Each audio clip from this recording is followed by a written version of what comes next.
Hello, hello, hello. Good evening, everybody. My name is Shubham Jagdish, and welcome back to the channel. So, आज 31st दिसंबर 2024 है. आज मैं ये video बना रहा हूं मेरी घड़ी के 8:30 बजे के आसपास. It is 8:30 PM. ये वीडियो होने वाला है चैप्टर नंबर 18 के ऊपर, national income and circular flow of income. आप सभी को पता है नेशनल इनकम के 3 चैप्टर्स हैं.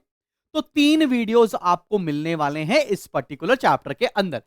हम सब ने पूरा सिलेबस कंप्लीट कर लिया है, वन शॉट वीडियो की कैटेगरी के अंदर कवर किया है.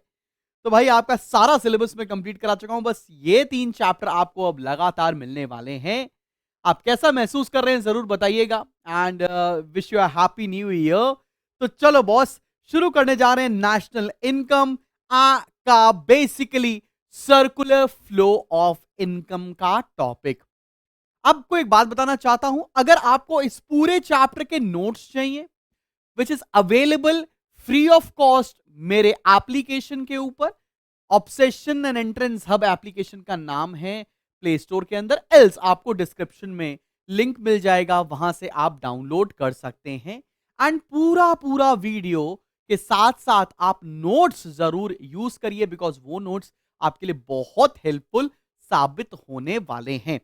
जस्ट सेकेंड बच्चे पाड़ी. और अब हम शुरू करने जा रहे हैं आज का टॉपिक. ठीक है ना भाई? तो सबसे पहले तो बात जानते हैं यार, ये नेशनल इनकम क्या होता है. हमने सुना तो बहुत है, लेकिन ये नेशनल इनकम है क्या मालिक, हमें समझ ही नहीं आ रहा है.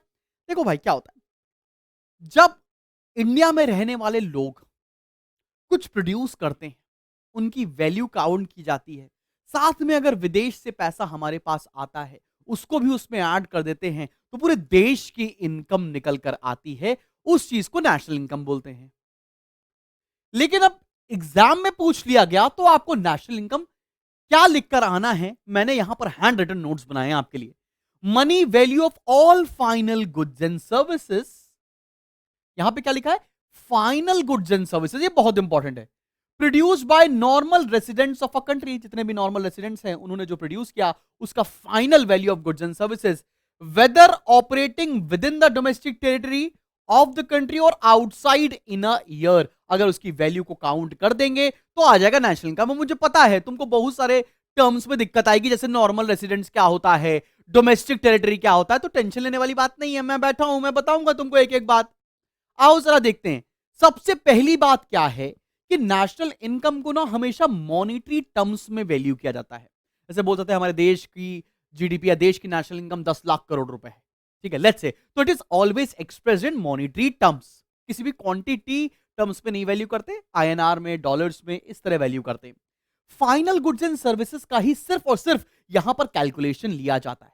अब फाइनल गुड्स एंड सर्विसेज क्या होते हैं और दूसरा कैटेगरी क्या होता है? Intermediate goods. तो यहां पर हमेशा फाइनल गुड्स जो होते हैं, जो डायरेक्टली आज लास्ट स्टेज पर जो सेल किए जाते हैं, उसकी वैल्यू को कंसिडर किया जाता है. Those goods and services which are sold to the final users during the year. जैसे यहां पर लेट्स से मोबाइल फोन है. ये मोबाइल फोन मेरे लिए फाइनल गुड्स हैं. बात समझ में आ रही है? ये मोबाइल फोन मेरे लिए क्या होने वाला है? ये मोबाइल फोन होने वाला है मेरे लिए फाइनल गुड्स. लेकिन इसके अंदर बनने वाले इसके जो पार्ट्स वगैरह हैं वो सब क्या है? वो है इंटरमीडिएट गुड्स. तो यहां पर क्या लिखा? Intermediate goods which are use by the producers as inputs, उसको यहां पर कंसिडर नहीं किया जाता है. जैसे ये फोन है, इसमें कैमरा लगा है, इसमें मदरबोर्ड है, इसमें चिप्स लगी हुई हैं, तो वो सब कुछ इंटरमीडिएट प्रोडक्ट होगा. लेकिन फाइनल प्रोडक्ट क्या होगा? जो एट द लास्ट कंज्यूमर को सेल किया जाता है. सब बच्चों को समझ में आ रहा? कोई दिक्कत वाली बात तो नहीं? एकदम आसान आसान लैंग्वेज में मैं बता रहा हूं ना. अब बाबू एक कंसेप्ट होता है फ्लो और एक कंसेप्ट होता है स्टॉक. अब नेशनल इनकम एक फ्लो कॉन्सेप्ट है. फ्लो कॉन्सेप्ट का मतलब क्या होता है? Something which is measured over a period of time. हमारे देश की नेशनल इनकम एक साल में कितनी रही? It is over a period of time. तो national income is a flow concept. अगर कोई एक चीज एक पॉइंट ऑफ टाइम पर मेजर की जाएगी तो उसको स्टॉक कॉन्सेप्ट बोलते हैं. ठीक है ना? A flow is a quantity which is measured over a period of time. तो नेशनल इनकम एक फ्लो कॉन्सेप्ट होता है. अच्छा, मैंने कभी भी इसके पहले ना इतना डिटेल में जाकर बच्चों को नहीं पढ़ाया, बिकॉज रीजन क्या था, अब एमसीक्यूज आने लगे हैं, तो एक एक कंसेप्ट के बारे में आपको नहीं पता होगा तो वो एमसीक्यूज, वो एप्लीकेशन बेस्ड क्वेश्चन आपसे गलत हो जाएंगे. तो मेरा दायित्व, मेरा कर्तव्य बनता है कि हर आईएससी का बच्चा जो ये वीडियो देख रहा है उसको बिटवीन द लाइंस के भी टॉपिक क्लियर कराने की जिम्मेदारी है, और वो भी क्लियर करा रहा हूं मैं। आओ देखते हैं करंट आउटपुट क्या है। It measures the value of currently produce goods and services. अब बहुत तरह के गुड्स एंड सर्विसेज हमारी इकोनॉमी में डील किए जाते हैं। जैसे कि एक होते हैं सेकंड हैंड गुड्स, जैसे मैंने कार खरीदी, कुछ साल इस्तेमाल की, वापस से बेच दी, तो सेकंड हैंड गुड्स का कंसिडरेशन हमारे देश में नहीं होता है। हमारे देश में क्या होगा, जो फ्रेशली प्रोड्यूस गुड्स होंगे, जो करेंटली प्रोड्यूस गुड्स होंगे, केवल उसी को मद्देनजर रखते हुए नेशनल इनकम में काउंट किया जाता है। It exclude second hand goods. मैंने यहां पर ठीक ठीक तरीके से आपको नोट्स में बता दिया। आगे बढ़ते हैं। अब एक कंसेप्ट आता है, ये रेसिडेंट क्या होता है, डोमेस्टिक टेरिटरी क्या होती है, और ट्रांसफर पेमेंट क्या होता है। आओ जरा देखते हैं। नॉर्मल रेसिडेंट किसे कहते हैं? Normal residents are those ordinarily resident are those who ordinarily reside in a country in which they live and whose economic interest lies in that country। वो आदमी जो एक कंट्री में रहता है और उसी कंट्री में उसका इकोनॉमिक इंटरेस्ट, मतलब वहीं से वो पैसा कमाता है, वहीं पर वो पैसा खर्चा करता है, तो वो उस कंट्री का नॉर्मल रेसिडेंट कहलाएगा।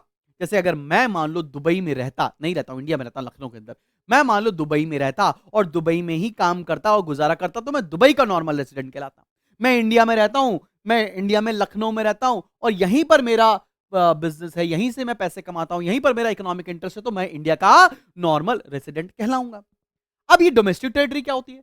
Domestic territory refers to geographical और political boundary of a country. एक ज्योग्राफिकल या political boundary of a country जो होती है उसको ज्योग्राफिक टेरिटरी कहते हैं। इसके अंदर कुछ चीजों को इंक्लूड नहीं किया जाता है, जैसे कि फॉरेन एम्बेसीज, जैसे कि इंटरनेशनल ऑर्गेनाइजेशन से यूएन, डब्ल्यूएचओ, ये सारी चीजों को हम लोग डोमेस्टिक टेरिटरी के अंदर काउंट नहीं करते हैं। अब अगला कंसेप्ट निकल कर आता है बेटा, ट्रांसफर पेमेंट क्या होता है? ट्रांसफर पेमेंट का मतलब क्या? वो पेमेंट्स जिसके बदले में कोई सर्विसेज ना मिले उसे ट्रांसफर पेमेंट बोलते हैं। जैसे मेरे पिताजी इंडियन रेलवे से हो गए रिटायर, आज की डेट में वो इंडियन रेलवेज को अपनी सर्विसेज नहीं दे रहे, लेकिन उनको क्या मिल रहा है? पेंशन। तो pension is a form of transfer payment. बात समझ में आ रही है? Transfer payments are unilateral payments, एक तरफा payment, for which no productive services are rendered in return in that current period. बिना कोई सर्विस किए अगर आपको कोई पैसा मिल रहा है, which is known as transfer payment. बिना कोई सर्विसेज लिए अगर सरकार आपको पैसा दे रही है तो उसे बोलेंगे ट्रांसफर पेमेंट। कोई दिक्कत वाली बात तो नहीं? एकदम अच्छे से डिटेल से बढ़िया बढ़िया समझ में आ रहा है ना बाबू? चलो भाई, अब जानते हैं ये सर्कुलर फ्लो ऑफ इनकम क्या है। सर्कुलर फ्लो ऑफ इनकम की क्या डेफिनेशन है, ये होता क्या है? अभी तो मैं तुमको सारे सारे एक एक केसेस बताऊंगा, 2 sector model, 3 sector model, 4 sector model, सब बताऊंगा। लेकिन अब देखते हैं है क्या meaning of circular flow of income. देखते, circular flow of income is defined as the flow of payments, just a second बच्चे पहाड़ी, the flow of payments and receipt of goods and services and factor services between different sectors of economy। अब यहां पर बहुत सारे terms आ गए, flow of payments आ गया, receipts of goods and services आ गया, फैक्टर सर्विसेज आ गया। ये क्या होता है, इसी के बारे में हम लोग अभी डिटेल में पढ़ने जा रहे हैं, तो थोड़ा दिल थाम के बैठिए, इसके बारे में एक एक चीज क्लियर करूंगा। अब 2 तरह के फ्लो होते हैं, वो देख लो सर्कुलर फ्लो ऑफ इनकम के अंदर। एक होता है बाबू रियल फ्लो, मतलब flow of goods and services, और बेटा एक होता है मनी फ्लो, इसका मतलब फ्लो ऑफ मनी होता है। सिंपल, क्लियर है कि नहीं क्लियर? एकदम समझ में आ रही है बात? चलो भाई, अब हम जब सर्कुलर फ्लो ऑफ इनकम पढ़ेंगे ना, तो कुछ किरदार होते हैं, कुछ लोग हैं जिनके बारे में पढ़ना जरूरी है। उसको हम लोग बोलते हैं economic sectors of an economy. वो कौन कौन से सेक्टर है जो हमारी इकोनॉमी में लाए करते हैं? सबसे पहला सेक्टर होता है house hold sector. House hold sector जैसे हम और तुम। हाउस होल्ड सेक्टर क्या करता है? अपनी फैक्टर सर्विसेज देता है। जैसे हमारे पास कौन कौन सी सर्विसेज देने के लिए है? अगर हम हो सकता है लेबर होंगे, ठीक है, किसी के यहाँ, लेट्स से तुम कल के डेट में चार्टर्ड अकाउंटेंट बन जाओ, अपनी सर्विस दोगे किसी कंपनी को, तो तुम लेबर कहलाओगे। ठीक है, तो हम सब लेबर। आज मैं टीचर हूं तो मैं क्या हूं? अपनी सर्विसेज प्रोवाइड कर रहा हूं, तो मैं भी लेबर हूं। ठीक है, या तो हम अपनी अपनी फैक्टर सर्विसेज प्रोवाइड करेंगे तो उसके बदले में हमें क्या मिलेगा? फैक्टर पेमेंट्स मिलेगा। किस तरह की फैक्टर सर्विसेज होती है? Land, labour, capital. या तो मेरे पास जमीन होगी, मैं अपनी जमीन की सर्विस प्रोवाइड करूंगा तो मुझे बदले में रेंट मिलेगा। हो सकता है मेरे पास पैसे हैं, मैं कैपिटल प्रोवाइड करूंगा तो मुझे उस पर इंटरेस्ट मिलेगा। बात समझ में आ रही है? मैं लेबर प्रोवाइड करूंगा तो मुझे उस पर सैलरी या वेजेस मिलेंगी। बात समझ में आ गई? तो हाउस होल्ड सेक्टर क्या होता है? They are the main owners of factors of production, जैसे कि लैंड, लेबर, कैपिटल। ये अपनी फैक्टर सर्विसेज देते हैं, बदले में फैक्टर पेमेंट्स पाते हैं। अब अगला किरदार कौन है? बिजनेस सेक्टर, जिसको हम लोग फर्म्स बोलते हैं। अब फर्म्स क्या करता है? Firms in house hold sector से फैक्टर सर्विस लेगा और गुड्स प्रोड्यूस करेगा और बाद में इसी हाउस होल्ड सेक्टर को बेच देगा। तो फर्म्स का काम क्या होता है? प्रोडक्शन एक्टिविटी का काम होता है। तो firms hire factor services from households to produce goods and services या टू प्रोड्यूस कमोडिटीज। बात समझ में आ रहा है? ये वन लाइनर जो लिख रहे हो तुमको एकदम अच्छे से समझ में आ रहे होंगे, मुझे पता है। अब आगे देखते हैं। अब इसी के साथ साथ अगला किरदार किसका है? गवर्नमेंट। अब गवर्नमेंट का क्या रोल है? गवर्नमेंट सिर्फ और सिर्फ पैसा कमाती है तुमसे टैक्सेस कलेक्ट करके, और बदले में हो सकता है गवर्नमेंट कुछ सामान खरीदे बिजनेस से, फर्म से, और हो सकता है गवर्नमेंट कुछ फैक्टर सर्विसेज भी ले हाउस होल्ड से। तुमने सुना होगा ना, बहुत सारे लोग गवर्नमेंट सेक्टर में काम करते हैं, तो मतलब वो अपनी सर्विसेज गवर्नमेंट को दे रहे हैं। तो गवर्नमेंट का क्या रोल होता है? गवर्नमेंट या तो टैक्सेस लगाएगी हाउस होल्ड्स के ऊपर और फर्म्स के ऊपर, और बदले में क्या करेगी? फर्म से सामान खरीदेगी और हाउस होल्ड की फैक्टर सर्विसेज को अवेल करेगी। तो एग्जाम में क्या लिख सकते हैं? Government gets income largely through taxes imposed. It purchases goods and services from producers and factor services from household. समझ में आ रहा है? एक एक टर्म क्लियर हो रहा है। तुम यकीन मानो पूरे इकोनॉमिक्स में सबसे आसान चैप्टर बनाऊंगा मैं इसे, मेरा फेवरेट चैप्टर, और पढ़ाऊंगा भी वैसे। आगे बढ़ते हैं, रेस्ट ऑफ द वर्ल्ड के ऊपर आते हैं। ये चौथा किरदार है हमारी स्टोरी के अंदर। रेस्ट ऑफ द वर्ल्ड कौन हुआ? मतलब मल्टीनेशनल कंपनी, मतलब इंडिया के बाहर की वो कंपनीज, उससे क्या हमारा रिलेशन होता है? इंडियन कंपनीज विदेश में कुछ सामान बेचती हैं, उसको एक्सपोर्ट बोलते हैं, बाहर से इंपोर्ट करती है। तो एक हमारे देश का दूसरे देश से क्या रिलेशनशिप है? इंपोर्ट और एक्सपोर्ट का रिलेशनशिप होता है। A country export goods and services to other countries and similarly imports goods and services from other countries. तो इंपोर्ट और एक्सपोर्ट का रिलेशनशिप हमारा होता है। चलें भाई, अब हम शुरू करने जा रहे हैं टू सेक्टर मॉडल। अब मैं यहां पर डायग्राम बनाऊंगा। मैं आपसे एक रिक्वेस्ट करता हूं कि एक काम करो, वीडियो को पॉज कर लो और अपनी नोटबुक और पेन लेकर आ जाओ और मेरे साथ साथ डायग्राम बनाना, और तुम्हें मजा आ जाएगा। मैं बहुत स्लो चलूंगा और तुम्हें दिखाऊंगा कि कैसे बनते हैं। टू सेक्टर मॉडल जब बोला जा रहा है तो मतलब इस पिक्चर के अंदर, इस एपिसोड के अंदर सिर्फ दो किरदार होंगे, दो एलिमेंट्स होंगे। एक होगा हाउस होल्ड, एक होगा बेटा हाउस होल्ड, और दूसरा होगा फर्म। दो किरदार होंगे इस बिजनेस के अंदर, एक हाउस होल्ड और दूसरा फर्म। अब देखो, हाउस होल्ड क्या देता है? हाउस होल्ड देता है अपनी फैक्टर सर्विसेज। हाउस होल्ड देता है अपनी फैक्टर सर्विसेज। क्या देता है बेटा? अपनी फैक्टर सर्विसेज। कोई दिक्कत वाली बात तो नहीं है। हाउस होल्ड क्या देता है? अपनी फैक्टर सर्विसेज। बदले में फर्म क्या देगा? बदले में फर्म इस फैक्टर सर्विसेज की पेमेंट देता है। इसको बोलते क्या है? Factor payments.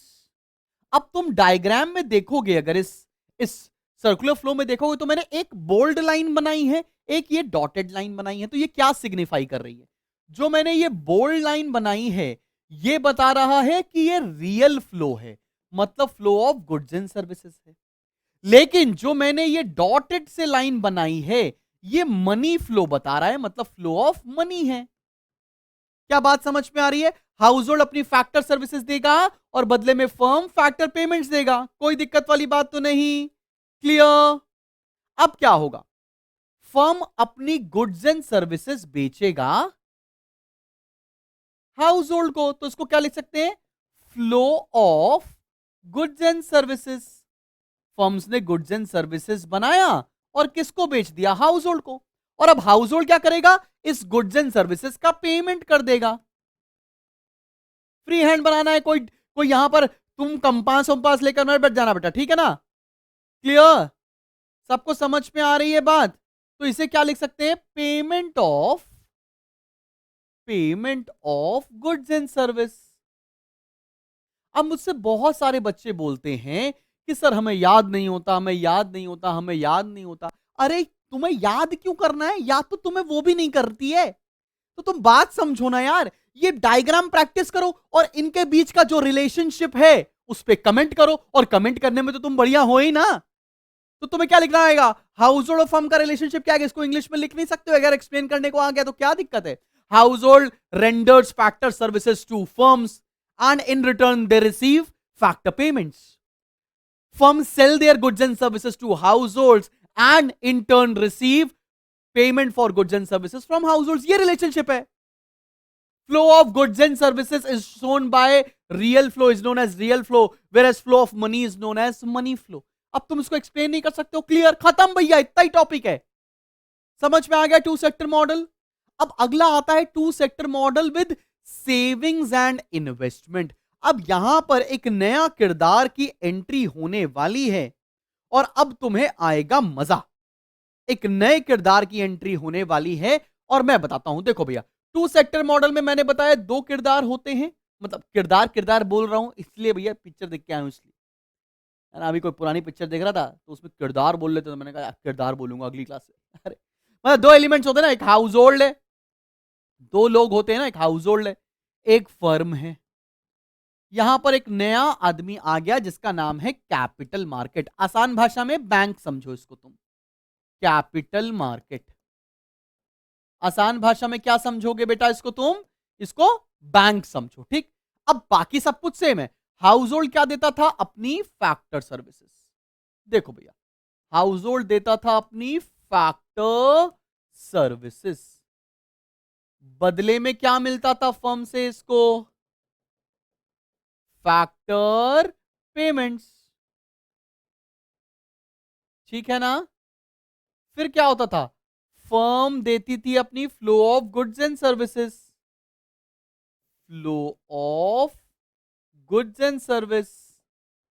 फिर क्या होता था बच्चा पार्टी, हाउस होल्ड क्या देती थी, payment for goods and services, payment for goods and service. यहां तक तो बिल्कुल डायग्राम क्लियर है। अब ये क्या हुआ, हाउस होल्ड के पास अगर जो भी पैसा होता था सेव करती है, तो वो कहां सेव करती है, बैंक में, कैपिटल मार्केट में। तो ये हो गया सेविंग। और अगर फर्म को पैसे चाहिए होते थे तो वो इन्वेस्टमेंट लेती थी कैपिटल मार्केट से। Investment can mean the form of borrowings and all. बच्चों को बात समझ में आई सब लोग को। तो ये सेविंग करता है हाउस होल्ड और इन्वेस्टमेंट उठाती है फर्म। ये क्लियर है बच्चों को, बात समझ में आ रही है। इसकी इक्विलिब्रियम कंडीशन क्या होती है, S is equals to I, saving is equals to investment. Saving क्या होता है, किसी भी इकोनॉमी के लिए सेविंग होती है लीकेज। लीकेज का मतलब होता है इकोनॉमी से पैसा बाहर निकल जाना, और इन्वेस्टमेंट होती है किसी भी इकोनॉमी के लिए इंजेक्शन। इंजेक्शन का मतलब होता है इकोनॉमी में पैसा लगाना। ये आई क्या है, ये आई है इन्वेस्टमेंट, और ये एस क्या है, एस है सेविंग। और इसकी इक्विलिब्रियम कंडीशन क्या है, saving is equals to investment. किसी बच्चे को कोई दिक्कत तो नहीं किसी भी प्रकार की, एकदम अच्छे से समझ में आ गया। हट जा रहा हूं मैं किनारे, क्लियर हो रहा है कि नहीं क्लियर हो रहा है। इंजेक्शन किसे बोलेंगे, लीकेज किसे बोलेंगे, समझ में आ रहा है। इकोनॉमी से जब पैसा बाहर निकल जाता है तो उसको बोलते हैं लीकेज। लीकेज का एक रूप है सेविंग। इकोनॉमी में पैसा इन्वेस्ट करना, इंजेक्ट करना इज नोन एज इंजेक्शन, और इंजेक्शन का एक एग्जांपल है इन्वेस्टमेंट। आगे आगे चल के हम और पढ़ेंगे। किनारे हट जा रहा हूं, आराम से ये बना सकते हो ना भाई। चलो बेटा, अब हम लोग पढ़ने जा रहे हैं अगले मॉडल की तरफ जिसका नाम है थ्री सेक्टर मॉडल, और ये बहुत इंपॉर्टेंट है पेपर के लिहाज से। Three sector model, four sector model आपको एग्जाम में जरूर आ सकता है। चलिए शुरू करते हैं। अब थ्री सेक्टर मॉडल में तीन लोगों की एंट्री होगी। आओ जरा देखो। पहली तो हाउस होल्ड था ही, पहला तो हाउस होल्ड था ही, ठीक है ना बेटा जी। दूसरा तो फर्म था ही, ठीक है ना। बीच में कैपिटल मार्केट होता था ना। और भाई इस बार जो नए एलिमेंट की एंट्री हो रही है उसका नाम है गवर्नमेंट, ठीक है। किसकी एंट्री हो गई, गवर्नमेंट की एंट्री हो गई। चलो भाई, मैं अब आपको इन तीनों के बीच का रिलेशनशिप बता रहा हूं और तुम आराम आराम से इसको देखना। हाउस होल्ड क्या देता था अपनी, वो तो कॉमन ही रहेगा ना, वो थोड़ा ना चेंज हो जाएगा। ये क्या था, फ्लो ऑफ फैक्टर सर्विसेज, या केवल फैक्टर सर्विसेज भी लिख सकते थे। देखो ना एग्जैक्टली हमने वही डायग्राम यहां भी बनाया ना, फैक्टर सर्विसेज दे रहे हैं, बदले में फैक्टर पेमेंट्स मिल रहा है, वही लिख सकते हैं। फ्लो ऑफ फैक्टर सर्विसेज एक ही बात है। बदले में फर्म क्या देती थी, फैक्टर पेमेंट्स। अब इसको लिख सकते हो फ्लो ऑफ फैक्टर पेमेंट्स, कोई दिक्कत नहीं है। फिर क्या था, हाउस ये अपना सामान बेचती थी इनको, flow of goods and services. ठीक है ना बेटा, flow of goods and services. और हाउस होल्ड क्या करता था बदले में, इस चीज का पेमेंट देता था। तो ये क्या लिख सकते हैं, payment for goods and services. बात समझ में आ रही, सबको दिख रहा है ना। और क्या रिलेशनशिप होता था, ये सेविंग यहां चली जाती थी और यहां से इंजेक्शन था, यहां से इंजेक्शन हो जाता था। ये तो सब कुछ कॉमन था, ये तो पूरा टू सेक्टर मॉडल था। टू सेक्टर मॉडल की इक्विलिब्रियम कंडीशन क्या होती थी, S is equals to I, S is equals to I, ये इक्वेशन थी। अब देखते हैं इसमें चेंज क्या होता है, गवर्नमेंट के साथ क्या रिलेशनशिप होते हैं, हाउस होल्ड के। सबसे पहले तो ये समझते हैं, हाउस होल्ड क्या देता है, हाउस होल्ड सिर्फ गवर्नमेंट को टैक्स दे सकता है भाई। क्या देता है, टैक्सेस। टैक्सेस क्योंकि मनी फ्लो है इसलिए मैंने डॉटेड लाइन से बनाया है, आप एग्जाम में भी ऐसा कर सकते हो, ठीक है ना।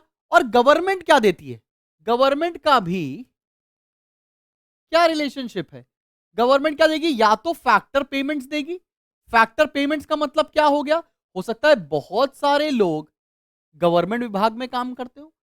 Factor payments and transfer payments, यहां लिख दे रहा हूं, ठीक है ना, जगह थोड़ी कम है। एंड ट्रांसफर पेमेंट्स, जब आप नोट्स डाउनलोड कर लोगे इजीली देख सकते हो। तो गवर्नमेंट का और हाउस होल्ड का क्या रिलेशनशिप है, हाउस होल्ड गवर्नमेंट को टैक्स देती है, गवर्नमेंट बदले में या तो ट्रांसफर पेमेंट देगी या फैक्टर पेमेंट देगी। ट्रांसफर पेमेंट भी तुम्हें पता चल गया, फैक्टर पेमेंट भी तुम्हें पता चल गया, कोई दिक्कत वाली बात तो नहीं है। क्या ये एकदम रिलेशनशिप क्लियर हो गया है, सब बच्चों को समझ में आया। अब फर्म क्या करेगी, फर्म देगी टैक्सेस हाउस गवर्नमेंट को, और गवर्नमेंट क्या देगी, सोचो, सोच के लिखोगे तुम्हें एकदम अच्छे से समझ में आ जाएगा। गवर्नमेंट क्या देगी, या तो गवर्नमेंट सब्सिडी देगी, सब्सिडी पता है ना, किसी तरह का डिस्काउंट किसी भी प्राइवेट सेक्टर को, किसी भी बिजनेस सेक्टर को। And government purchases, and government purchase, government ने कुछ सामान खरीदा उसका पेमेंट कर देगी। तो रिलेशनशिप बहुत क्लियर है। इसको क्या है, वर्ल्ड बाय वर्ड तुम लिख सकते हो। हाउस होल्ड और फर्म का क्या रिलेशनशिप है, हाउस होल्ड और गवर्नमेंट का क्या रिलेशनशिप है, गवर्नमेंट और फर्म का क्या रिलेशनशिप है, इसको एक्सप्लेन कर दिया, आंसर बल्ले बल्ले, शाबा शाबा। बात समझ में आ रही है। तो अब यहां पर कंडीशन क्या बनती है, S plus T is equal to I plus G. S plus T क्या हो गया, टी मतलब टैक्सेस है, एस प्लस टी क्या हो गया, लीकेज, विड्रॉल, एक ही बात है। ये क्या हो गया, लीकेज, मतलब इकोनॉमी से पैसा निकलना, टैक्सेस का मतलब इकोनॉमी से पैसा निकल रहा है। आई प्लस जी क्या है, जी मतलब गवर्नमेंट एक्सपेंडिचर है, ये क्या है, इंजेक्शन, मतलब सरकार पैसा इकोनॉमी में इन्वेस्ट कर रही है। टी मतलब टैक्स है, जी मतलब गवर्नमेंट एक्सपेंडिचर है। अगर ये बिना इक्विलिब्रियम कंडीशन के तुम्हें एक्सप्लेन करा तो भाई शहीद हो तुम, मैं तुमको बता रहा हूं, नंबर नहीं मिलेंगे, कभी नहीं मिलेंगे। क्लियर हो गया सब बच्चों को ये बात। एग्जैक्टली सेम डायग्राम बनाएंगे, आपस में हर एक सेक्टर का दूसरे सेक्टर के साथ रिलेशन बताएंगे, इक्विलिब्रियम कंडीशन लिखेंगे। अब हम बढ़ते हैं अपने अगले टॉपिक की तरफ, जो है फोर सेक्टर मॉडल। ठीक है ना भाई, इसका नाम है फोर सेक्टर मॉडल, बिकॉज यहां पर चारों सेक्टर्स की बात होगी। आओ जरा देखते हैं, शुरू करते हैं। एक तो हाउस होल्ड सेक्टर था, इतनी बार डायग्राम बना रहे आपका 3 से 4 बार इसको प्रैक्टिस करना ही करना। दूसरा था बेटा फर्म, दूसरा था फर्म, बीच में आता था बेटा कैपिटल मार्केट। मेरे साथ साथ बनाओ बेटा वीडियो को पॉज करके, कैपिटल मार्केट, फिर गवर्नमेंट था, और स्टेप बाय स्टेप सॉल्व करोगे ना कभी दिक्कत आएगी ही नहीं। और तीसरा किरदार जो आ रहा है, चौथा, वो है रेस्ट ऑफ द वर्ल्ड, मतलब विदेश वाली companies, multinational company. Rest of the world. अब देखो, जब रेस्ट ऑफ द वर्ल्ड के साथ रिलेशन शुरू हो गया तो इसको बोलते हैं ओपन इकोनॉमी। इसके पहले जो 2 और 3 सेक्टर तुमने पढ़े वो एग्जांपल थे क्लोज्ड इकोनॉमी के। अच्छा, इसके पहले वाली इक्विलिब्रियम कंडीशन क्या थी? S plus T is equal to I plus G. अब देखते हैं इसके आगे क्या चेंज आता है। अब बाकी रिलेशनशिप तो सेम है। हाउस होल्ड क्या देता है? अपनी फैक्टर सर्विसेज। लिख देता हूं फैक्टर सर्विसेज। बदले में क्या मिलता है फर्म से? Factor payment. बदले में क्या मिलता है? Factor payment. फिर फर्म क्या देता है? Flow of goods and services. इतनी बार लिख रहे हैं, प्रिपेयर हो जाएगा ना आपका। Flow of goods and services लिख रहे हो ना मेरे साथ साथ सब बच्चा पाड़ी। और फिर हाउस होल्ड क्या देता है? गुड्स एंड सर्विसेज का payment. Payment for goods and service. ठीक है ना? ये हो गया 2 सेक्टर मॉडल, सेविंग और इन्वेस्टमेंट। ये तो 2 सेक्टर मॉडल था। 3 में क्या होता था? गवर्नमेंट के साथ रिलेशनशिप। हाउस होल्ड क्या देती थी गवर्नमेंट को? टैक्स। और गवर्नमेंट क्या देती थी? ट्रांसफर पेमेंट और factor payment. Factor payment and transfer payment. ठीक है ना? गवर्नमेंट का फर्म के साथ क्या रिलेशनशिप था वो तो सबको लिखना ही पड़ेगा। फर्म क्या देती थी? टैक्सेस। और गवर्नमेंट क्या देती थी फर्म्स को? Government purchases and subsidies. ठीक है ना? अब नया रिलेशन आया, नया बंदे की एंट्री होती है rest of the world. Rest of the world से क्या होता है? देखो, अगर किसी हाउस होल्ड ने कोई सामान इंपोर्ट किया, जैसे मुझे आईफोन खरीदना था, मैंने एप्पल से आईफोन खरीद लिया, तो मैंने विदेश से सामान इंपोर्ट किया है ना, तो मैं उसका पैसा दूंगा। तो हाउस होल्ड क्या देगा? Payment of imports. ठीक है? रेस्ट ऑफ द वर्ल्ड का हाउस होल्ड से क्या रिलेशनशिप है? हो सकता है रेस्ट ऑफ द वर्ल्ड किसी भी तरह का पैसा किसी हाउस होल्ड सेक्टर को दे। मतलब ऐसे यूट्यूब मुझे पैसा देता है पढ़ाने का, ठीक है ना, तो वो उसे क्या बोलते हैं? Foreign remittances. विदेश से पैसा आना, उसे क्या बोलेंगे? Foreign remittances. अब बच्चे बोलेंगे यूट्यूब आपको कितना पैसा देता है सर? अरे बेटा, यूट्यूब बहुत कम पैसा देता है, 10,000 15,000 रुपए महीने का, बस इससे ऊपर नहीं आता कभी भी। ठीक है ना? मैं छोटा यूट्यूबर हूं ना, इसलिए। चलो आगे बढ़ते। अब रेस्ट ऑफ द वर्ल्ड का फर्म के साथ क्या रिलेशनशिप है? आओ जरा देखो।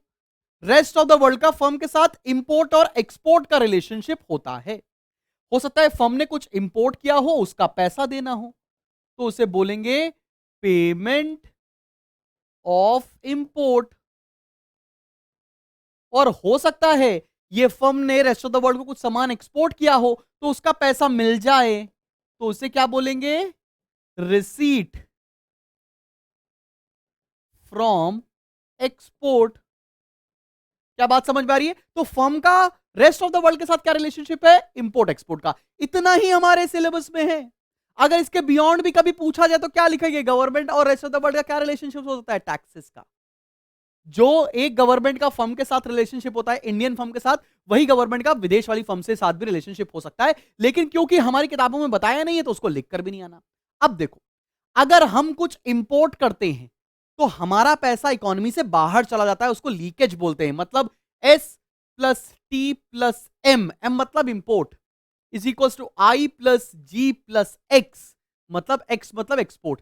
तो ये इक्विलिब्रियम कंडीशन समझ में आ गई। ये तीनों चीजें होती हैं क्या है? लीकेज। और ये तीनों चीजें क्या होती है? इंजेक्शन। अब तुम इसको एकदम अच्छे से एक्सप्लेन करके आ सकते हो, वर्ल्ड बाय वर्ल्ड सब सारे सेक्टर का आपस में रिलेशनशिप लिख कर आ सकते हो, वही इसका एक्सप्लेनेशन है बेटा। तो इस तरह के क्वेश्चन में आपको बताना पड़ेगा हाउस होल्ड सेक्टर क्या होता है, फर्म्स क्या होता है, कैपिटल मार्केट क्या होती है, गवर्नमेंट क्या होती है, उनके बारे में बताया, फिर सबका रिलेशनशिप बता दिया, डायग्राम बना दिया, इक्विलिब्रियम कंडीशन बता दिया, बल्ले बल्ले दे शाबा शाबा, आपको पूरे नंबर मिल जाएंगे। क्या बात समझ में आ रही है? सबको क्लियर हो गया होगा। चलो भैया, एक लास्ट टॉपिक देखते हैं जो चैप्टर नंबर 18 में लास्ट टॉपिक है, वो है importance of circular flow of income. ये 3 पॉइंट्स अपने दिमाग में रखना कि कभी किसी सिचुएशन बेस्ड वाले क्वेश्चन पर आ गया, एप्लीकेशन बेस्ड वाले क्वेश्चन पर आ गया, तो तुम बता ले जाओ, रटने की जरूरत नहीं है। सर्कुलर फ्लो ऑफ इनकम की जरूरत क्या है, इंपॉर्टेंस क्या है? सबसे पहला, सर्कुलर फ्लो ऑफ इनकम ना इंटरडिपेंडेंस और इंटरैक्शन बताता है बिटवीन डिफरेंट सेक्टर्स। क्या होता है? It shows interdependence and interaction among different sectors of the economy. ये तो सबसे पहला फायदा है।